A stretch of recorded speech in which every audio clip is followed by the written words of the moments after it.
Alfredo Silva's cage riders were crowned the winner of the first season of America's Got Talent, Extreme on Monday and received the show's grand prize of $500,000. For the finale, the Extreme Motorcycle Stunt Group upped their dangerous audition performance to win the superfans' vote by adding a fourth motorcycle rider inside their Cage of Death dome that was built to only accommodate 3 riders.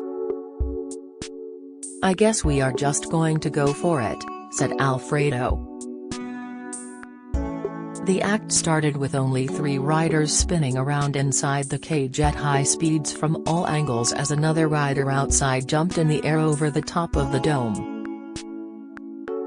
Then the 4th rider entered the cage and gunned his bike spinning in the tiny enclosed sphere with exact precision.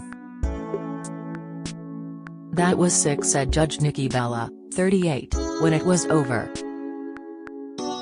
"Absolutely sensational," said Judge Simon Cowell, 62. "Every single person in there was doing something that was pushing the limits," said Judge Travis Pastrana, 38, a professional motorsports champion. "I was on the edge of my seat," he added. "That was fire," said Nikki. "It was absolutely amazing." Simon said in their audition it was a 10 but that tonight their performance was an 11. "I cannot believe there is anything else you could have done tonight to give yourself a chance at winning," said Simon.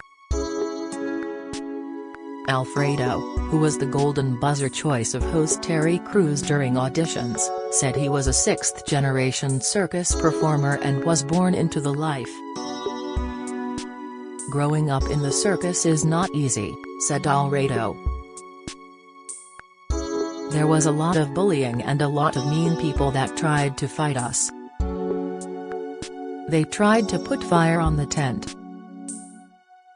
He said being on the show was a chance for him to make the Silva name proud. Alfredo said if they won the prize they could start their own show that would change their lives forever. Alfredo competed against Aaron Wheels, 30, a wheelchair jumper who was born with spina bifida, who was Nikki's Golden Buzzer winner. Aaron, who goes by the name Wheels, said that his wheelchair has honestly helped me live my best life. He said that when he found action sports I felt like my life began. For his final stunt, Aaron attempted to complete a backflip in his wheelchair after being propelled off a 50-foot ramp.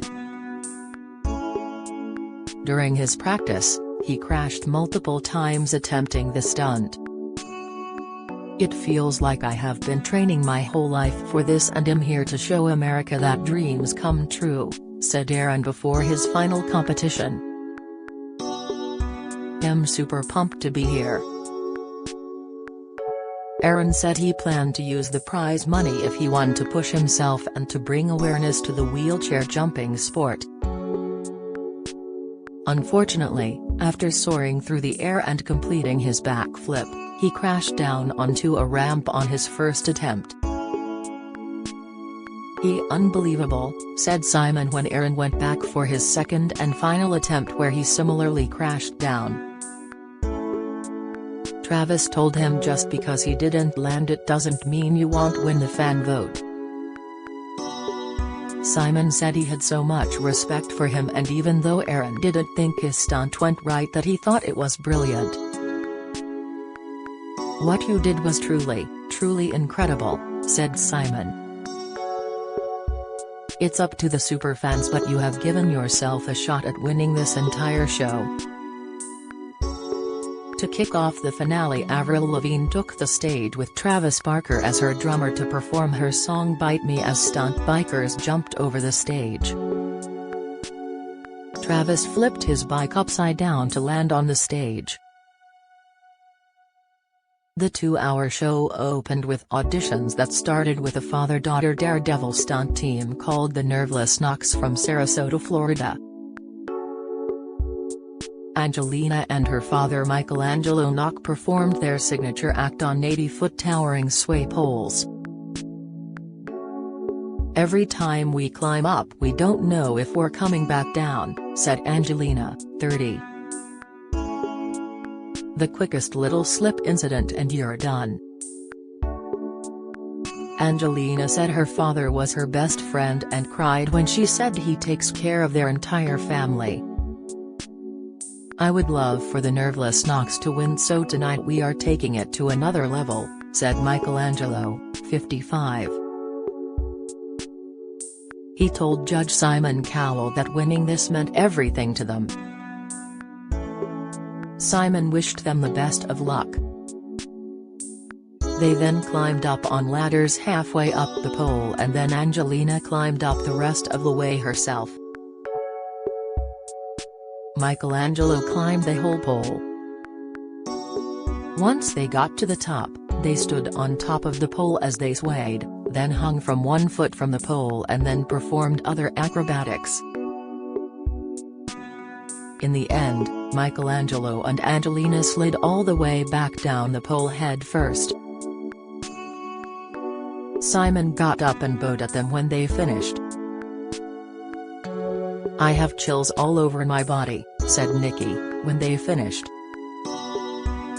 "I was nervous for you guys and am terrified of heights." Travis said with the crossover and the head dive that "This act is why I'm excited to come on this show. I think it was one of the scariest acts that we've seen," said Simon. The judges gave them 3 yes votes and sent them on to the finals. Next, Will Brandon, 32, from Bishop, Georgia, displayed his pyrotechnic skills with a riveting fire dancing performance with a rope dart. He said he moved to Los Angeles to pursue his dream. His mother Linda came to watch him perform. "Light this place on fire," said host Terry Crews before he took the stage. Will lit the rope on fire and then twirled it on stage and breathed fire at times. As he danced and twirled the fireball, the stage around him lit up with fire. At one point, he even twirled the fireball rope around his neck.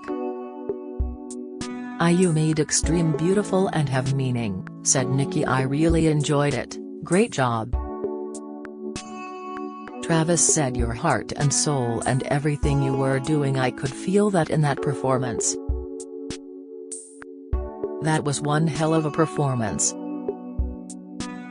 Travis said he was awesome but gave him a no. Nikki gave him a yes. Simon said it wasn't a danger act but that it was extreme and gave him a yes. Next, 8 co-workers who called themselves the JCD Dancing Digger Team from Savannah, Georgia, put on a synchronized show for the judges driving heavy machinery vehicles that are normally used for digging trenches. Simon laughed and said it was magnificent as they pushed the machines to stand up and maneuver in usual ways. Nikki said their performance was unique but she was on the fence whether their act was extreme. Travis agreed. Simon said this comes for me under more odd than extreme. "I think there is an element of our audience that does want to see diggers dance," said Simon. Simon and Nikki both gave them a yes to move on in the competition. Erica LeMay, 38, an aerial artist from Canada, was the next contestant who said she always wanted to fly. When she was 2 years old, she said she tied a balloon to her wrist and thought she was a princess who could fly. She shared that her stunts were dangerous and in 2018 she had a career-ending accident and that the damage was severe. "I never let his dream go," said Erica, who said she has gone through a lot to get her body back into shape. Erica attached herself to a giant red balloon that lit up and hung from it in silks, performing an aerobatic act to Shaw's song Alive. She twirled in the air and hung upside down as the balloon floated in the sky. All the judges gave her a standing ovation when she was finished. "You had me on the edge of my seat," said Nikki. 90 feet in the air, by balloons, I mean you truly are dangerously beautiful." Travis told her, "I just absolutely loved it. That was pretty unbelievable," said Simon. "Also, one of my favorite movies was Up, so you are like the other version of Up." Simon said they'd used up all their golden buzzers, but if not, her act would have been an absolute obvious one. Nikki agreed. Simon then asked Terry to join them on stage. "Erica, we had a little conversation after we saw you and we all would have given you a golden buzzer," said Simon.